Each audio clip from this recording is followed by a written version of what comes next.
हमारी YouTube channel में आप सभी का स्वागत है दोस्तों। दोस्तों, आप सभी लोग जैसा कि जानते हैं आर्मी अग्निवीर की दोस्तों जो वैकेंसी आ चुकी है दोस्तों, आपने फॉर्म अप्लाई कर दिया होगा भी। तो दोस्तों आज हम आर्मी के जो दोस्तों जीके जीएस के most important question previous year में पूछे गए हैं तो वो कराएंगे। इनको अच्छे से आप नोट कर लीजिएगा दोस्तों, क्योंकि प्रीवियस ईयर ही क्वेश्चन पेपर रिपीट होते हैं दोस्तों आर्मी अग्निवीर में। तो चलिए वीडियो स्टार्ट करते हैं। अगर अच्छा लगे तो लाइक कर दें और कमेंट करें दोस्तों, कोई भी जानकारी पूछनी हो तो। पहला क्वेश्चन है दोस्तों, उद्योग आधार मेमोरेंडम योजना का मुख्य उद्देश्य है। तो ये व्यवसाय करने में आसानी को बढ़ावा देना इसका राइट आंसर है। अगला क्वेश्चन है, ट्रांस साइबेरियाई रेलवे सेंट पीटर्सबर्ग को जोड़ता है। तो ये व्लादिवोस्तोक को जोड़ता है दोस्तों। अगला क्वेश्चन है दोस्तों, निम्नलिखित महाद्वीपों में से कौन सा द डार्क महाद्वीप के नाम से जाता है दोस्तों। तो इसको अफ्रीका महाद्वीप को दोस्तों काला महाद्वीप या डार्क महाद्वीप के नाम से जाना जाता है दोस्तों। अगला क्वेश्चन है, पहाड़ियों के निचली सतह और घाटियों की रेती में मिट्टी के रूप में जमा खनिज क्या कहलाते हैं। तो इनको प्लेसर डिपॉजिट कहा जाता है, प्लेसर डिपॉजिट। अगला क्वेश्चन है आपका महमूद अगला क्वेश्चन है आपका महमूद बेगड़ा किस क्षेत्रीय साम्राज्य के प्रसिद्ध सुल्तान थे। तो ये गुजरात के दोस्तों साम्राज्य प्रसिद्ध सुल्तान थे। अगला क्वेश्चन है आपका ग्रीनलैंड निम्न में से किस महाद्वीप के अंतर्गत आता है। तो ग्रीनलैंड आपका उत्तरी अमेरिका के महाद्वीप के अंतर्गत आता है दोस्तों। अगला क्वेश्चन है वस्तु एवं सेवा कर जीएसटी के संबंध में कौन सा कथन सत्य नहीं है। तो ये आपका बी नंबर सही हो जाएगा, विशेष तत्व एवं घोषित सामान की अवधारणाएं समाप्त कर दी गई। अगला क्वेश्चन है आधुनिक ओलंपिक खेल कितने दिनों के लिए आयोजित किए जाते हैं। तो आधुनिक ओलंपिक 16 दिन के लिए आयोजित किए जाते हैं। अगला क्वेश्चन है आपका गतिश्यानता की इकाई क्या है। तो इसका राइट आंसर हो जाएगा पाइस, इसकी राइट आंसर है। अगले क्वेश्चन की तरफ चलते हैं। आपका अगला क्वेश्चन है नीति आयोग के अध्यक्ष कौन हैं। तो नीति आयोग के अध्यक्ष होते हैं आपके प्रधानमंत्री होते हैं। नीति आयोग की स्थापना 1 जनवरी 2015 को हुई थी। अगला क्वेश्चन है दुनिया में सबसे ज़्यादा वर्षा वाला स्थान निम्न में से कौन सा है। तो मासिनराम, ये आपका राइट आंसर हो जाएगा। मासिनराम मेघालय में जो पड़ता है दोस्तों, सबसे ज़्यादा वर्षा होती है। अगला क्वेश्चन है प्रसिद्ध पुस्तक कामसूत्र किसने लिखी है। तो कामसूत्र पुस्तक वात्स्यायन ने लिखी है दोस्तों। और कालिदास की पुस्तक मेघदूतम रघुवंशम कुमार संभवम, ये दोस्तों कालिदास की। और वसुमित्र की महाविभास सूत्र आपकी वसुमित्र की है दोस्तों। ये मोस्ट इम्पोर्टेंट पुस्तकें हैं। अगला क्वेश्चन है आपका केंद्र और राज्य के संबंधों के निर्धारण के लिए बनाए गए प्रथम 3 सदस्यीय आयोग की अध्यक्षता किसने की थी। तो RS सरकारिया ने केंद्र और राज्य के बीच अध्यक्षता की थी। अगला क्वेश्चन है दोस्तों, अगला क्वेश्चन है एक्सरे की खोज किसने की थी। एक्सरे की खोज की थी विलियम कॉनराड या राडजन ने दोस्तों 1895 में की थी एक्सरे की खोज। अगला क्वेश्चन है एक बड़ी सजा को हल्की सजा में परिवर्तित करना क्या कहलाता है। तो इसको लघुकरण कहा जाता है। अगला क्वेश्चन है रिले शब्द संबंधित है। तो रिले रनिंग से संबंधित है। अगले क्वेश्चन है आपका अगला क्वेश्चन है वर्तमान में भारतीय संविधान में कितनी भाषाएं स्वीकृत हैं। तो 22 भाषाएं स्वीकृत हैं। अनुसूची 8 में इसके बारे में शुरुआत में आपकी 14 भाषाएं थी और वर्तमान में आपकी 22 भाषाएं, शुरुआत में आपकी 14 भाषा थी प्रारंभ में। भाग 17 में इसके बारे में बताया गया है भाषाओं के बारे में, और अनुच्छेद 343 से 351 में लिखा हुआ है। अगला क्वेश्चन है निम्नलिखित में से कौन सा राज्य हर साल हॉर्नबिल त्यौहार मनाता है। तो हॉर्नबिल नागालैंड में 1 दिसंबर 1963 से प्रारंभ किया गया था और हर साल 1 दिसंबर से शुरू किया जाता है दोस्तों। अगला क्वेश्चन है आपका कार्बन के द्वारा अन्य कार्बन परमाणुओं के साथ सहसंयोजक बंधन बनाने की विशेषता क्या कहलाती है। तो इसको श्रृंखला कहा जाता है। अगला क्वेश्चन है पहली अंतर्राज्यीय परिषद का गठन कब हुआ था।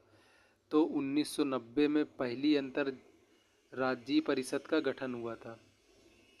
अगला क्वेश्चन है आपका निम्नलिखित में से किस राज्य में लेपाक्षी मंदिर स्थित है? तो लेपाक्षी मंदिर आपका आंध्र प्रदेश में स्थित है, लेपाक्षी मंदिर। अगला क्वेश्चन है आपका, किस अनुच्छेद में वित्त आयोग को अर्ध न्यायिक निकाय के रूप में स्थापित करने का प्रावधान है? तो अनुच्छेद 280 में आपका वित्त आयोग के बारे में बताया गया। अगला क्वेश्चन है, दिए गए विकल्पों में कौन सा एक व्यक्तिगत खेल नहीं है? व्यक्तिगत खेल नहीं है तो आपका लंबी कूद, स्प्रिंट, मैराथन, खो खो। तो मैराथन आपका व्यक्तिगत खेल नहीं है। अगला क्वेश्चन है आपका, एंटीबायोटिक युक्त क्लोरीन जो सूक्ष्म जीवों द्वारा मिट्टी द्वारा उत्पादित होता है और जो टाइफाइड बुखार के इलाज के लिए प्रभावी है, इसका नाम क्या है? तो इसको क्लोरोफेनिकोल कहा जाता है, क्लोराफेनिकोल कहा जाता है। अगला क्वेश्चन है, जय जवान जय किसान का नारा किसने दिया था? तो जय जवान जय किसान का नारा लाल बहादुर शास्त्री ने दिया था, जय जवान जय किसान का। और अटल बिहारी वाजपेयी ने जय जवान जय किसान और जय विज्ञान किसने जोड़ा था? तो अटल बिहारी वाजपेयी ने जय विज्ञान इसमें जोड़ दिया था। अगला क्वेश्चन है आपका, टेबल टेनिस से जुड़ा अंतर्राष्ट्रीय शाखी निकाय कौन सा है?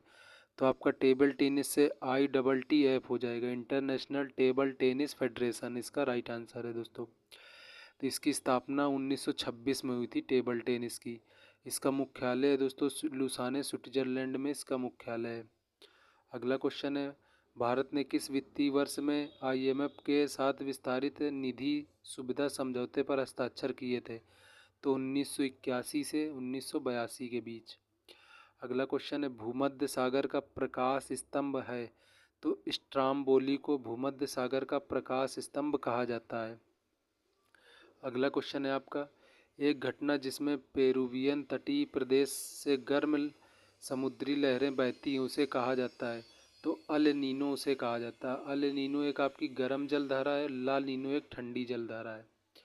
अगला क्वेश्चन है, अधिग्रहण और नागरिकता को समाप्त करने के संबंध में कोई भी प्रावधान बनाने की शक्ति किसके पास है? तो शक्ति आपके संसद के पास है। नागरिकता के बारे में भाग 2 में बताया गया है, 5 से 11 में अनुच्छेद इसके हैं। अगला क्वेश्चन है आपका, प्रशासनिक सुधार आयोग की प्रारंभ में अध्यक्षता ने की थी? तो मोरारजी देसाई ने प्रशासनिक सुधार की अध्यक्षता की थी। अगला क्वेश्चन है, प्रसिद्ध खिलाड़ी खसाबा जादव किस खेल से संबंधित हैं? तो ये कुश्ती से संबंधित हैं खसाबा जादव। ये इनको 1952 के हेलेंसिकी ग्रीष्मकालीन ओलंपिक में कांस्य पदक जीता था। अगला क्वेश्चन है, जीवों की वह घटना क्या है जिसमें मादा जनन कोष गर्भाधान के बिना नए जीव बनाने के लिए विकसित होते हैं? तो पार्थिनोजीनेसिस कहते हैं या अनिषेचन कहते हैं। अगला क्वेश्चन है आपका, पृथ्वी के घूर्णन का उत्पन्न आभासी बल को कहा जाता है? तो इसको कोरियोलिस बल कहा जाता है। अगला क्वेश्चन है, सीधी रेखा के सापेक्ष वस्तुओं की गति क्या कहलाती है? तो आपकी सीधी रेखी गति कहलाती है। अगला क्वेश्चन है, राष्ट्रीय विकास परिषद के अध्यक्ष कौन हैं? तो राष्ट्रीय विकास परिषद के अध्यक्ष आपके प्रधानमंत्री होते हैं। अगला क्वेश्चन है, मधुमक्खी के छत्ते के रख रखाव को किस नाम से जाना जाता है? तो मधुमक्खी के छत्ते को रख रखाव को एपीकल्चर कहा जाता है। अगला क्वेश्चन है, हड़प्पा सभ्यता के कस्बों का पैटर्न रखा गया है? तो इसे रेक्टेंगुलर ग्रिड में रखा गया है। अगला क्वेश्चन है, लोथल का प्राचीन हड़प्पा शहर किस राज्य में स्थित है? तो आपका प्राचीन लोथल आपका गुजरात में स्थित है, जो हड़प्पा शहर है आपका। अगला क्वेश्चन है आपका, नीति आयोग के अनुसार भारत सरकार ने कब तक किसानों की आय को दोगुना करने की योजना बनाई है? तो 2022 में इन्होंने दोगुनी आपकी आय करने की योजना बनाई है। अगला क्वेश्चन है, हिडोला महल और जहाज महल किस क्षेत्रीय वास्तुकला शैली से संबंधित हैं? तो ये मांडू शैली से संबंधित हैं। अगला क्वेश्चन है, पेरी प्लेटा अमेरिकाना का साधारण नाम क्या है? तो ये अमेरिकन कॉकरोच का साधारण नाम है। अगला क्वेश्चन है, ताप के स्थानांतरण को किस उपकरण से मापा जाता है? तो कैलोरीमीटर के नाम से नापा जाता है दोस्तों। और दोस्तों हाइड्रोमीटर के द्वारा तरल पदार्थों को नापा जाता है। मैनोमीटर के द्वारा गैसों के दाब को, कैलोरीमीटर ताप के स्थानांतरण के, गैल्वेनोमीटर को किसी परिपथ में विद्युत धारा को मापा जाता है। अगला क्वेश्चन है दोस्तों, राष्ट्रपति का अध्यादेश जारी किया जा सकता है तो समान सीमाओं वाले प्रावधानों पर संसदीय अधिनियम के रूप में। अगला क्वेश्चन है, किसी अनुच्छेद के तहत संसद के राज्य एवं केंद्र शासित प्रदेश के भीतर आवास या रोजगार के लिए पृथक निर्धारित कर सकती है। तो ये आर्टिकल 16 में इसके बारे में बताया गया।